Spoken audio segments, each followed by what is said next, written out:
Salams and welcome. Thank you for joining me in episode number 267 of the Afrikaans translation of the Holy Quran. The Heilige Quran is by Imam M.A. Baker. A'udhu billahi minash shaitanir rajeem. Bismillahir Rahmanir Rahim. In the name of Allah, most gracious, most merciful. In the naam van Allah, die barmhartige, die genadige. Afdeling 11 van hoofstuk nummer 17 met de Surah 17, Surah Al-Isra. Afdeling 11, die rechtvaardigheid van die vergelding. En niks het die mense belet om te glo, toe die leiding na hulle gekom het nie, behalwe dat hulle sê, het Allah 'n mens as boodskapper gestuur? Sê, as daar op die aarde engele in veiligheid rondgedwaal het, sou ons uit die hemel 'n engel as boodskapper na hulle gestuur het. Maar because there's human beings on earth, then a human being has been sent as a messenger. Sê, voldoende is Allah as getuie tussen julle en my, voorwaar hy is ewig bewus en hy sien sy dienaars. En hy wat deur Allah gelei word, is op die regte pad, die Sirat al-Mustaqim. En die wat hy laat dwaal, vir hulle sal hy geen voogde buiten hom vind nie.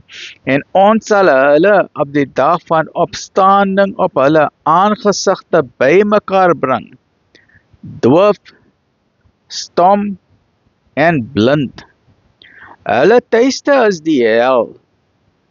Telke male as die vuur aanneem, sal ons die vlam vir hulle aanstook. Dit is hulle vergelding omdat hulle nie in ontstekens glo nie en gesê het, sal ons weer in 'n nuwe skepping opgewerp word, wanneer ons beendeur en stof geword het? Yes, absolute guarantee, reg? Sien hulle nie dat Allah, wat die hemele en die aarde geskape het, in staat is om hulle ewe beeld te skep nie? Hy het vir hulle 'n termyn vasgestel, waaromtrent daar geen twyfel bestaan nie. Doch die kwaaddoeners toon slegs ondankbaarheid. Sê vir hulle, o Mohammed, sê, indien julle die skatte van barmhartigheid van my Heer beheer, sou julle dit nogtans terughou uit vrees dat dit sou opraak, en die mens is altyd suinig.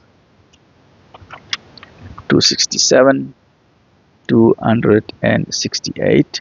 Join me in the next episode, which is 268 van die Heilige Quran. Stay well, look after yourself. Alhamdulillah.